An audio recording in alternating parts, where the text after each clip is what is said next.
5 में से 5 नंबर लेने की कोशिश अगर आप कर रहे हैं तो पॉइंट में अपने आंसर लिख के आना। अगर कैसे एक टॉपर अपना आंसर लिखता है, आपकी अगर हैंडराइटिंग गंदी है तो क्या उस पर नंबर कटते हैं? स्टार्टिंग से ही फास्ट लिखना है। जैसे ही आपको आंसर सेट मिलता है, भी क्वेश्चन अटेम्प्ट करेंगे तो सेक्शन ऊपर डाल देंगे कि section. Hello guys, welcome back to my new YouTube video. इस वीडियो में बात करने वाली हूँ कि ऐसे 5 टिप्स जो कि टॉपर्स अपने आंसर्स में लिख के आते हैं। टॉपर्स कैसे आंसर्स को लिखते हैं एग्ज़ाम में, ठीक है, वो ऐसे 5 टिप्स क्या हैं, ठीक है। तो देखो, सबसे पहली चीज़, जब आप एग्ज़ाम देने जाते हैं ना तो आप ये 5 प्रॉब्लम्स को फेस करते हो। सबसे पहली चीज़ क्या होती है कि स्लो राइटिंग, आप बहुत धीरे लिखते हो। दूसरी प्रॉब्लम आप क्या फेस करते हो, ये फिर राइटिंग गंदा है, ठीक है। और तीसरी प्रॉब्लम आप क्या फेस करते हो कि आपको कुछ याद नहीं रहता है, ठीक है। नहीं, ये क्वेश्चंस किया है लेकिन आपको वो चीज़ याद नहीं रहता है, ठीक है, वो चीज़ याद नहीं रह रहा है। तो ये जो मतलब कि प्रॉब्लम है, ये मेजर प्रॉब्लम है, ठीक है। और एक चीज़ आप फेस करते हो कि जैसे सपोज दैट क्वेश्चन नंबर 1 का आपको आंसर आ रहा है लेकिन क्वेश्चन नंबर 2 का आंसर आपको नहीं आ रहा है, फिर ऐसे ही 3 का आ रहा है, 4 का नहीं आ रहा है, तो आप सोचते हो कि कैसे इसको क्या करें, ठीक है। तो ये सारे प्रॉब्लम्स जो है, जब आप एग्ज़ाम हॉल में बैठ जाते हो, जब आप एग्ज़ाम हॉल में बैठ जाते हो तो ये सारी प्रॉब्लम्स, जो कुछ प्रॉब्लम्स है, आप लोग फेस करते हो, ठीक है। तो कैसे एक टॉपर अपना आंसर लिखता है और कैसे वो अच्छे मार्क्स गेन करता है। ये ज़रूरी नहीं कि किसी ने बहुत अच्छा पढ़ाई की है तो उसका बहुत अच्छा मार्क्स आ रहा है, या फिर किसी ने थोड़ा बहुत अच्छे से तैयारी की है। हम लोग बहुत बार देखते हैं कि कोई स्टूडेंट है जो कि बहुत अच्छे से तैयारी करके जाता है, फिर भी उसके मार्क्स उतने अच्छे नहीं आ पाते। लेकिन कोई स्टूडेंट है वो थोड़ा ही कम पढ़ के जाता है लेकिन उसके मार्क्स उस स्टूडेंट्स के कंपैरेटिवली बहुत ज़्यादा आ जाते हैं, ठीक है। तो वो कैसे होता है? ये सब होता है कि आप अपने आंसर शीट को कैसे रिप्रेजेंट करते हैं टीचर के सामने, ठीक है। और सबसे पहली चीज़ कि मैंने पता लगाया कि देखिए, सबसे पहली चीज़ एग्ज़ामिनर के लिए क्या होता है कि एग्ज़ामिनर के लिए, क्या आपकी अगर हैंडराइटिंग गंदी है तो क्या उस पर नंबर कटते हैं? देखिए, हैंडराइटिंग गंदे होने पे नंबर नहीं कट, अगर आपकी हैंडराइटिंग गंदी है तो उस पर नंबर नहीं कटते हैं, ठीक है। क्योंकि जो हैंडराइटिंग अगर है आपकी, ठीक है, अब वो गंदी है लेकिन उसको पढ़ा जा सकता है, उसको एग्ज़ामिनर पढ़ पा रहा है, ठीक है, तो फिर वहाँ पे आपका नंबर नहीं कटता है, भले आपकी राइटिंग गंदी ही क्यों ना हो, ठीक है। और उसके बाद से मैं आपको ये बात बताऊँ कि जो मैंने ये प्रॉब्लम्स बताई, ये सारी चीज़ें आप फेस करते हो, ठीक है। अब देखो, सबसे पहले आपको क्या करना है कि बहुत ज़्यादा स्लो लिखते हो, ठीक है, तो उसको आप फास्ट लिखने की कोशिश करो, ठीक है। सबसे पहले आप क्या करो इस चीज़ के लिए कि आप कोशिश करो कि स्पीड मेंटेन करने की, ठीक है। आपको जितने भी टाइम मिलते हैं एग्ज़ाम देने के लिए, हर एक स्टूडेंट के लिए रहने वाला, किसी भी क्लास का बच्चा हो ये वीडियो देख सकता है हमारा, कि आपका अगर राइटिंग स्लो है ना, अगर आप स्लो लिखते हो तो आप स्टार्टिंग जब क्वेश्चन पेपर मिले तभी से आपको क्या करना है, टाइम मैनेजमेंट सीखना है कि आपको स्टार्टिंग से ही फास्ट लिखना है। मतलब कि उसमें इतना मैनेज करना है कि हाँ, आपका 2 घंटे या 3 घंटे का पेपर है तो आप कैसे उसको अच्छे तरीके से लिख के आएंगे, ठीक है।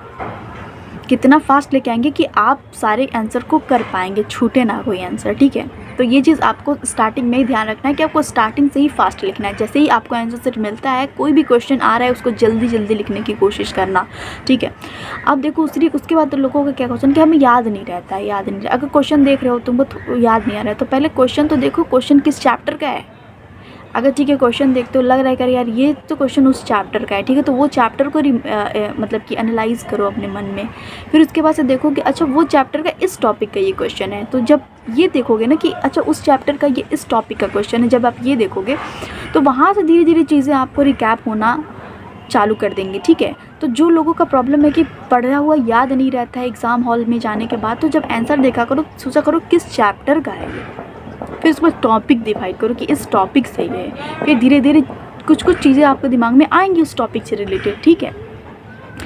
और एक चीज़ और कि अगर आपको कोई भी क्वेश्चंस नहीं आता है, कोई भी क्वेश्चन अगर नहीं आता है ना, अगर आपको मान लीजिए कि आपको कोई क्वेश्चन नहीं आता है या फिर थोड़ी बहुत चीज़ें आती हैं, तो आप मेक श्योर कि उसको पॉइंट्स में मत लिखिएगा। देखिए, अगर जो क्वेश्चन आपको आ रहा है, ठीक है, तो उसको अच्छे तरीके से आ रहा है तो उसको पॉइंट बाय पॉइंट लिख के आना है, ठीक है। पॉइंट नंबर 1 ये, जैसे कि मेटल्स नॉन मेटल्स का चैप्टर है आपका, ठीक है, तो अगर उसमें आपको अगर अच्छे तरीके से सब कुछ है कि मेटल्स का क्या प्रॉपर्टी है, नॉन मेटल्स का क्या प्रॉपर्टी है, क्या नहीं है, ठीक है, तो उसको आपको हर एक प्रॉपर्टी उसके अच्छे तरीके से आपको पता है, तो आप वहाँ पे पॉइंट वाइज आंसर लिख के आना। उसको क्या, तो टीचर को टीचर जो रहता है ना उसको ईजी होता है चेकिंग करने में पेपर, और वो अच्छे मार्क्स फिर आपको देगा, ठीक है। और फॉर एग्जांपल कि कोई आंसर है उसमें आपको कन्फ्यूज़न है कि आपको प्रॉपरली वो आंसर नहीं आ रहा, तो पैराग्राफ में लिख के आओ आंसर को, मतलब उसमें आप पॉइंट दे के मत लिख के आना, उसको पैराग्राफ में लिख के आना। क्योंकि जनरली क्या होता है, जब टीचर कॉपी चेक करता है तो पैराग्राफ वाले क्वेश्चंस, वो पैराग्राफ वाले जितने आंसर रहते हैं वो अच्छे से पढ़ता नहीं है, तो थोड़ा बहुत पढ़ता है, फिर लगता है कि चलो बच्चा ने कुछ लिखा है तो फिर दे देते हैं। लॉन्ग आंसर की मैं बात करूँ, लॉन्ग आंसर का क्वेश्चन है, तुम्हें थोड़ी बहुत चीज़ें आ रही हैं तो पॉइंट्स में नहीं लिखना है, उसको पैराग्राफ में लिख के आना है, ठीक है, पैराग्राफ में लिख के आना, ठीक है। क्योंकि अगर आपको उसमें 5 नंबर का क्वेश्चन है तो आपको 3 नंबर 2.5 नंबर मिल जाएंगे अगर आपको थोड़ी बहुत भी चीज़ें पता हैं तो, लेकिन पैराग्राफ में लिख के आना। उसके बाद से क्या है कि अगर आपको कोई लिख रहे हो, ठीक है, और वो गलत हो जा रहा है, ठीक है, कोई भी चीज़ गलत, तो आप एक काम करो, सिंपल सा उस वर्ड के बीच में ऐसे एक बस अंडरलाइन करना काटने के लिए, ये नहीं कि पूरा एकदम घिसे जा रहे हैं उसको एकदम पेंट कर दिए पेन से, ठीक है। अगर कोई वर्ड गलत हो जा रहा है तो एक बार बस अंडरलाइन, एक बार बस काट दो उसको पेन से, उसके बाद से आगे बढ़ जाओ, ठीक है। इससे आपका जो पेपर रहेगा आंसर शीट वो नीट एंड क्लीन दिखेगा और रिप्रेजेंटेटिव लगेगा, तो टीचर्स का जो कॉपी चेक करेगा उसको लगेगा कि बहुत नीट एंड क्लीन पेपर, उसको चेक करने में अच्छा लगेगा। बहुत गंदी कॉपी कोई भी लिखता है ना तो वो पहले बार फर्स्ट इंप्रेशन ही ख़राब जाता है, तो नंबर ऐसे ही गलत मिल जाता है आप लोगों को, जो इतना आप डिज़र्व करते हैं उतना नंबर नहीं मिलता है। मैंने ये सारी चीज़ें जो मैंने कुछ पॉइंट बताया कि कैसे आपको आंसर लिख के लाना है, कैसे नहीं लिख के लाना है, ये सारी चीज़ें आप ध्यान में रखें और मेक श्योर करिएगा कि आप सीरियल वाइज ही आंसर को अटैम्प्ट करें, ठीक है।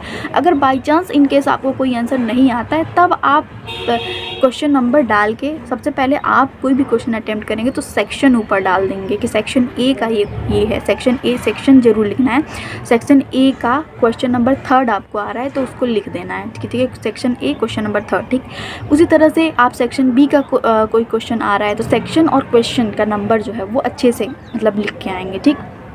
और अपने आंसर कॉपी को रिप्रेजेंटेटिव बनाना है तो आप मेक श्योर पॉइंट, अगर आपको ज़्यादा क्वेश्चन जो भी अच्छे तरीके से आ रहा है उसमें आप 5 में से 5 नंबर लेने की कोशिश अगर आप कर रहे हैं तो पॉइंट में अपने आंसर लिख के आना। अगर कोई भी क्वेश्चन तुम्हें नहीं आ रहा है, थोड़ी बहुत चीज़ें ही पता है उसके बारे में, तो उसको पॉइंट्स में नहीं लिख के आना, उसको पैराग्राफ में लिख के आना, क्योंकि पैराग्राफ वाली जो चीज़ें होती हैं ना वहाँ पर आपको अगर 5 में से 3 नंबर फिर भी मिल जाएंगे, लेकिन अगर आप उसको पॉइंट में लिख के आओगे ना और वो टू द पॉइंट आपके आंसर के मैच नहीं करेगा तो काट के 0 नंबर मिल जाएगा, ठीक है, या फिर काट के आधा नंबर मिल जाएगा, बस उससे ज़्यादा कुछ नहीं मिलेगा, ठीक है। चलो वीडियो अच्छी लगे तो like comment share and subscribe जरूर करना मेरे चैनल को। मिलते हैं जल्दी नेक्स्ट वीडियो में।